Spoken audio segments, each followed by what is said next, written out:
Hello, welcome back. In the previous video, we were discussing about how exactly to select the columns, particular columns from the data frame.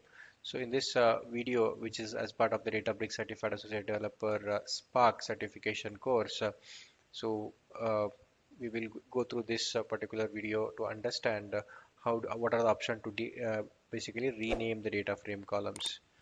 So if you are new to this channel, we would recommend you to please subscribe and also press bell button for instant notifications. So let's get started.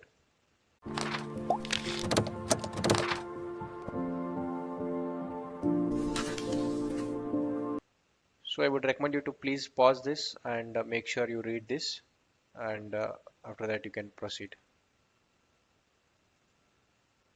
And going to the course content, so what we will see in this video is basically we will see the possible way of renaming the column data frame, and there is a function called as data frame dot with column renamed. So we will basically see what it does and how exactly it helps in renaming the.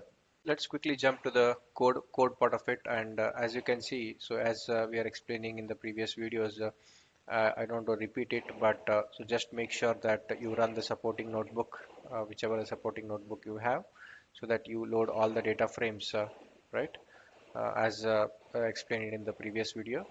And once you have the data frames, we will start the operation of renaming here.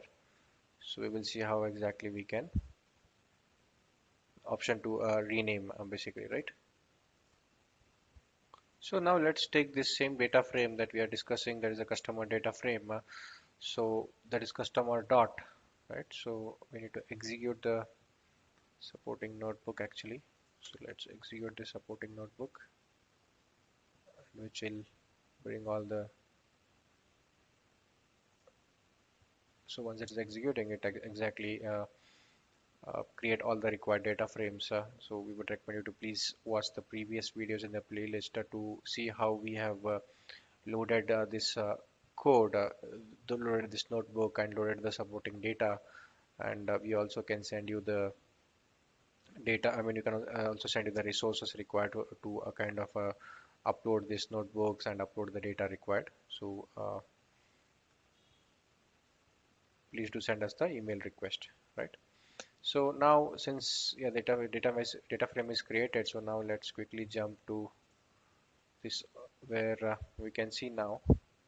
So there are options coming in like where we have a with column renamed. So what this does is, I mean, basically it helps us to rename a particular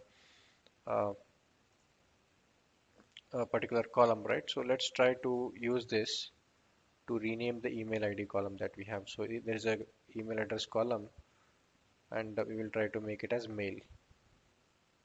So that is getting failed because we are not supposed to use this in this way. So we can use without dollar sign, and as you can see, the email ID will not be there now. Instead of email ID, you see a mail ID here. So instead of mail,